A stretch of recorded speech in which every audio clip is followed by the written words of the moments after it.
นี่คือภาพศาลาวัดนคูธาบ้านม่วงคำตำบลนาตาลหรือว่าถ้ำที่พี่น้องถ้ำที่บ้านอ่างตำบลนาตาลนะซึ่งหน้าก็จะเป็นถ้ำใต้ลงไปนะจะเป็นถ้ำเลยหินนี่ทั้งหน้านี่ทั้งไปลงไปก็จะเป็นถ้ำพุ่นละถ้ำที่บ้านอ่างตำบลนาตาลมงนี่คือเขาเจ้าตั้งศาลาใส่หลังถ้ำเลยพี่น้องเอ้ยอยู่หลังถ้ำแต่ใต้ลงไปนี่จะเป็นถ้ำที่บ้านอ่างตำบลนาตาลถ้ำที่ในตำนานได้เอาพระหินพระองค์ทรงเจ้าไปแจกญาติโยมญาติโยมเราเป็นคนทำที่ใส่สุดขาวพี่น้องแต่ว่าอย่างครูทานี่เพิ่นมาน้ำหลังได้มาตั้งวัดใช่นี่น้ำหลังนี่คือภาพบรรยากาศวัดถ้ำที่หรือว่าวัดยังครูทาแหละนี่ยังครูทาอยู่ในวัดอันนี้ว่าตอนเช้ามื้อนี้พวกข้าปานคำผสมมาภาพบรรยากาศวัดวาอารามยังครูทาหรือว่าวัดถ้ำที่บ้านอ่างตำบลนาตาลตำนานวัด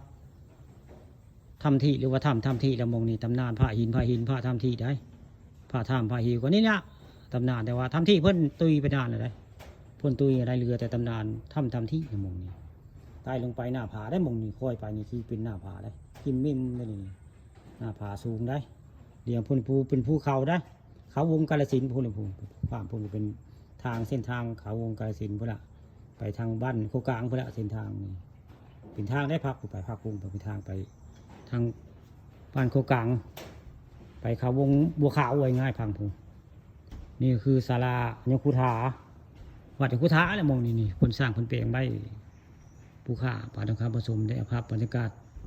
วัดว่าอารามเพิ่นมาให้เบิ่งให้ชมแล้วนี่คือวัดยังคูธาบ้านม่วงคำตำบลนาตาลมีพระใหญ่เจิญเทินพระที่สร้างเพิ่งมาได้สร้างนานเลยสร้างนานเลยนะพระนี่ก็ผู้เริ่มสร้างเริ่มแปลงพระนี่ก็ในตำนานกับเจนงที่เขาเอาสักส่วนบนต้านเขาเจ้ามาสั่งมาแปลงพระนี่ละนี่เจนงได้คนเขาเจ้าเอาเจนงได้มาสักส่วนหมู่มาเห็ดพระใหญ่องค์นี้องค์ใหญ่ๆนี่นะแทนม่วงนั่นแหละพากันมาที่ก็ได้มาที่พระใหญ่นี่แทนม่วงนั่นแหละมันร่วมด้วยช่วยกันเนาะแทนม่วงมาสั่งมาแปลงไว้ง่ายนี่ก็ภาพบรรยากาศในวัดนคูธาวัดบ้านม่วงคำตำบลนาตาลแล้วนี่ผู้ว่าผู้จาก็คือผู้ข่าปาตคำผสมได้เอาภาพบรรยากาศศาลาสวยงามอยู่วัดนคูธาหรือว่าถ้ำที่